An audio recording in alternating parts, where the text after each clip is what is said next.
YouTube channel Shri Manju spiritual. మనము కాశీఖండం గురించి తెలుసుకుంటున్నాం కదండి. ఈరోజు పార్ట్ 2 రెండవ అధ్యాయం తెలుసుకుందాము. కాశీఖండము. ఓం నమ శివాయ, ఓం నమ శివాయ, ఓం నమ శివాయ. శ్రీమాత్రే నమః, శ్రీమాత్రే నమః. అగస్త్య ప్రస్థానము. అగస్త్య మహర్షి కాశీ విశ్వేశ్వరుని ప్రార్థించి భార్య లోపాముద్రతో మనపై ఎంత భారాన్ని దేవతలు పెట్టారో చూసావా? ముని వృత్తిలో ఉండే మనము ఎక్కడ, ఈ కార్యభారము ఎక్కడ? పర్వతాల రెక్కలను ఛేదించిన ఇంద్రునికి ఇది అసాధ్యమైనదేనా? ఈ విద్యాద్రి అతనినే జయించేదా? కల్పవృక్షము కామధేనువు చింతామణి కలిగి ఉన్న దేవేంద్రుడు ముక్కు మూసుకొని తపస్సు చేసుకుని బ్రాహ్మణుడిని ప్రార్థించడానికి వచ్చాడు. అన్నిటినీ దహించగల శక్తి ఉన్న అగ్నిదేవుడికి ఈ పని అసాధ్యమైందా? దండం ధరించి ప్రాణులను శాసించే యముడి పని చెయ్యలేడా? ఆదిత్యులు, వసువులు, రుద్రులు, విశ్వదేవులు ఈ స్వల్ప కార్యాన్ని చెయ్యలేకపోయారా? ఇంతమందికి సాధ్యం కానీ వింధ్యాద్రి గర్వాపహారణము నేను చెయ్యగలనని వారి నమ్మారంటే ఆశ్చర్యంగా ఉంది. కాశీక్షేత్రాన్ని గురించి మహాత్ములు చెప్పిన మాటలు మళ్ళీ మళ్ళీ జ్ఞాపకానికి వస్తున్నాయి. కాశీలో నివసించే వారికి అనేక విఘ్నాలు కలుగుతూ ఉంటాయి. అలాంటి విఘ్నమే మనకిప్పుడు వచ్చింది. విశ్వేశ్వరుడు విముఖంగా ఉన్నప్పుడే వ్యతిరేకంగా ప్రవర్తించాలి. కాశీని వదులు చేతిలోని మోక్షాన్ని వదలటమే. పుణ్యం నశిస్తేనే కానీ కాశీ నుండి వెళ్ళాలనిపిస్తుంది. ఉత్తమ పురుషార్థమైన మోక్షం కాశీలోనే లభిస్తుంది. ఇది అతి పుణ్యక్షేత్రం అనే శృతులు చెబుతున్నాయి. జాబిలి, తారుణి, వరుణ, పింగళ నాడి మధ్య ఉన్న అవిముక్త క్షేత్రం కాశీ. వాటి మధ్య ఉన్నను సుషుమ్న నాడియే కాశీ. ఇక్కడ ప్రాణం ఉత్కష్టమనం జరిగితే విశ్వనాథుడు మోక్షమిస్తాడు. ఆయనే తారకమంత్రోపదేశం చేస్తాడు. దానితో బ్రహ్మత్వం సిద్ధిస్తుంది. కాశీతో సమానమైన క్షేత్రము, విశ్వేశ్వరునికి సమానమైన దైవము లేవు. ఇలాంటి పుణ్య రాశి కాశీని ఇప్పుడు మనం విడిచిపెట్టి వెళ్ళాల్సి వస్తుంది. మనస్సు స్వాధీనంలో ఉండటం లేదు అని మహర్షి దుఃఖశ్రువులను ధారపాతంగా కార్చాడు. దంపతులు ఇద్దరు విశ్వేశ్వరుని దర్శించారు. స్వామికి విన్నించుకుంటూ ముని, నువ్వు కాశీ విభుడువు కనుక నిన్ను వినించుకోవడానికి వచ్చాను. నేనేమి అపరాధం చేశాను? అన్నపూర్ణాదేవిని వదిలిపెట్టాల్సి వచ్చింది. కాలభైరవ, నువ్వేనా అభయమియ్యవా? దండపాని, నువ్వేనా మేము వెళ్లకుండా చెయ్యలేవా? దుమ్ది వినాయక విఘ్నాలకు ఆదిరాజువు, నీకు మా మీద ఎందుకు కోపం కలిగింది? పంచ వినాయకురాల చింతామణి గణపతి కాపాడ్ది. ఆశా గాజస్య సిద్ధి వినాయక, నేనేమి కాశీ వదిలి వెళ్ళేంత తప్పు చెయ్యలేదు. ఇతరుల తప్పు ఎంచలేదు. పరులకు అపకారం చేయలేదు. త్రికాలలో గంగా స్నానం చేసి విశ్వేశ్వరుని సందర్శిస్తూ నా జీవితాన్ని చరితార్థం చేసుకుంటున్నాను.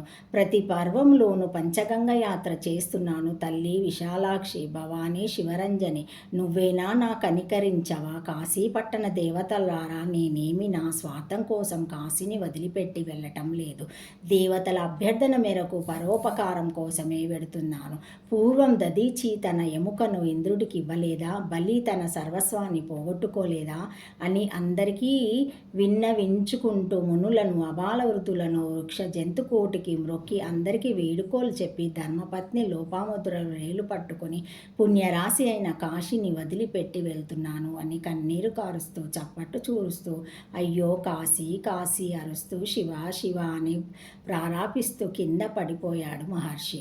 మళ్ళీ కొంచెం స్థిమితపడి భార్య చెయ్యి ఊతగా తీసుకొని నాకు వినాశం దగ్గర పడింది అని పల్లవరిస్తూ ముందుకు కదిలాడు. కొద్ది కాలానికి ఆకాశమంతా ఎత్తు పెరిగి సూర్యగమనానికి నిరోధంగా ఉన్న విద్యాద్రి వద్దకు చేరుకున్నారు దంపతులు. విద్యాద్రి భయంతో, స్వామి, నేను మీ సేవకుణ్ణి, ఏమి ఆజ్ఞ అని వినయంగా అడిగాడు. దానికి మహర్షి, వింధ్యరాజా, నువ్వు చాలా ప్రజ్ఞుడువు, నా శక్తి సామర్థ్యాలు తెలిసిన వాడివి. నేను దక్షిణ దేశానికి వెళ్తున్నాను. తిరిగి వచ్చేదాకా ఇలాగే ఉండు అని చెప్పాడు. మహర్షి కోపపడనందుకు, సుముఖంగా మాట్లాడినందుకు, శపించనందుకు వింధ్య సంతోషపడి అలాగే వినమ్రంగా కిందకి వంగి ఉండిపోయింది. మహర్షి వింధ్యను దాటి వచ్చాడు. సూర్యుడు మళ్ళీ తన గమనాన్ని నిరాటకంగా కొనసాగించాడు. నేడో రేపు అగస్త్య మహర్షి తిరిగి వస్తాడని ఎదురు చూస్తూ అలానే ఉండిపోయాడు వింధ్యరాజు. అగస్త్యుడు మళ్ళీ తిరిగి రాడు, వింధ్య ఇంక పైకి లేవడు అనే సంతృప్తితో సూర్యుడు మరీ ప్రచండంగా తన దీనయాత్ర సాగించాడు. దుష్టుల సంకల్పాలను ఇలానే మహాత్ములు నీరుగార్చుతారని అందరూ అనుకున్నారు. అగస్త్యుడు గోదావరి తీరానికి చేరి సంచరిస్తున్న ఇంకా మనసులో కాశీభావం తొలగిపోలేదు. పదే పదే తలుచుకుంటూనే ఉన్నాడు. పిచ్చివారి వలె ఇద్దరు గాలిని చూసి కాశీపట్నం కుశలమేనా, ఎప్పుడు మళ్ళీ కాశీ పెడతాము అని ప్రశ్నిస్తున్నారు. అంతా అవినాభావ సంబంధంతో వారు కాశీలో మెలిగారు. కొల్లాపురం చేరి అక్కడి మహాలక్ష్మి అమ్మవారిని దర్శించారు. ముల్లోకాలను అడవి పందిగా భయపెట్టిన కోలాసురుణ్ణి సంహరించిన లక్ష్మీదేవి ఇక్కడ కొలువై ఉండి మహాలక్ష్మిని ఇద్దరు మనసారా స్తోత్రం చేసి ప్రార్థించారు. అమ్మా లక్ష్మీదేవి, నువ్వు ఎక్కడ ఉంటే అక్కడ సమస్త మంగళాలు ఉంటాయి, నువ్వు అనుగ్రహిస్తే అన్నీ చేరుకుంటాయి అని ప్రార్థించారు.